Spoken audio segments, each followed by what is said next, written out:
দেখতেই পাচ্ছেন আজকে আমাদের ঢাকা নিয়ে আমরা কারা অধিদপ্তরে আসছি। এখানে আন্দোলন চলতেছে, কারা অধিদপ্তরের সাথে আমাদের এক প্রকার হাতাহাতি ছাত্রছাত্রী হচ্ছে। তারা ঢাকালিয়ার মাঠকে একটা অস্থায়ী আদালত দিয়ে দখল করার চেষ্টা করতেছে এবং এটাকে স্থায়ী আদালত বানানোর চেষ্টা করতেছে।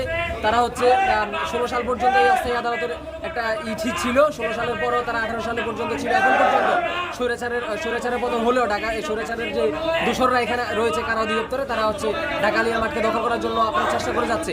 এই ঢাকালিয়ার মাঠ, ঢাকালিয়া ছাত্ররা হচ্ছে এখানে খেলাধুলা করবে এবং ঢাকালিয়ার এই অত্র এলাকার বক্সিবাজারের সবাই এই অত্র এলাকায় বিশাল কোনো মাঠ না থাকায় এই ঢাকালিয়ার মাঠকে শারীরিক চর্চা এটা ব্যবহার করে থাকে। কিন্তু কারা অধিদপ্তরের স্বৈরাচারের দোসররা ঢাকালিয়ার মাঠকে, এটা ঢাকালিয়ার মাঠ হওয়া সত্ত্বেও তারা এটা দখল করার চেষ্টা করতেছে এবং তারা এটাকে একটা স্থায়ী আদালত করার চেষ্টা করতেছে।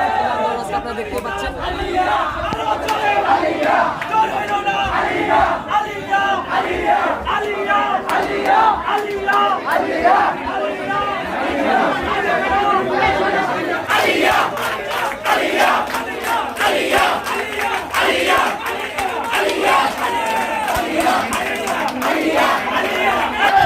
আপনারা দেখতেই পাচ্ছেন বাদ বিতণ্ডা শুরু হয়ে গেছে।